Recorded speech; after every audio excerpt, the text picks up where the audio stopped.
नमस्कार, स्वागत है आपका आईसी न्यूज में। मैं हूं आपके साथ शालिनी। आइए बढ़ते हैं आज की बड़ी खबर की ओर। बिहार वोटर लिस्ट एसआईआर की सीबीआई जांच कराएंगे। शुरू हो गया चुनाव वाला सबसे बड़ा सियासी संग्राम। कांग्रेस के राष्ट्रीय प्रवक्ता अभय दुबे ने चुनाव आयोग द्वारा बिहार में मतदाता सूची के विशेष गहन परीक्षण की जांच कराने का वादा किया है। उन्होंने कहा कि चुनाव आयोग की एसआईआर की प्रक्रिया शुरू से संदिग्ध रही है।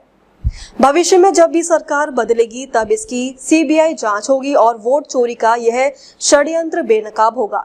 हम सरकार में आए तो एसआईआर की सीबीआई जांच कराएंगे कांग्रेस। उन्होंने कहा कि बिहार की अंतिम मतदाता सूची मंगलवार को प्रकाशित हुई, जिसमें कुल 7.42 करोड़ मतदाता दर्ज किए गए हैं। ये संख्या इस वर्ष 24 जून को दर्ज 7.89 करोड़ मतदाताओं की तुलना में लगभग 6% कम है। चुनाव आयोग ने राज्य में 3 महीने का विशेष गहन पुनरीक्षण शुरू करने की घोषणा की थी।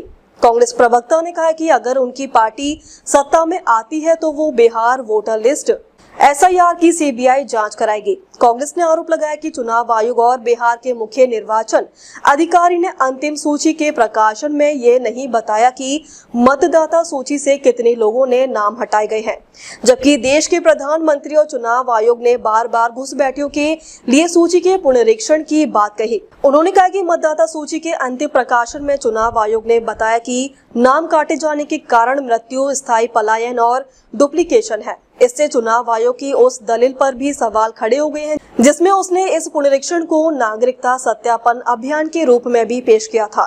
कांग्रेस नेता ने आगे कहा कि सुप्रीम कोर्ट ने चुनाव आयोग ने तर्क दिया था कि वह नागरिकता का सबूत मांगने के अधिकार क्षेत्र में है और मतदाता पर ही इसका भार डालना उचित है, लेकिन अंतिम नतीजों से यह स्पष्ट हो गया कि गैर नागरिकों या विदेशियों की संख्या 0 है, जिससे ये सवाल उठता है कि एसआईआर की कसौटी इतनी कठिन क्यों बनाई गई है।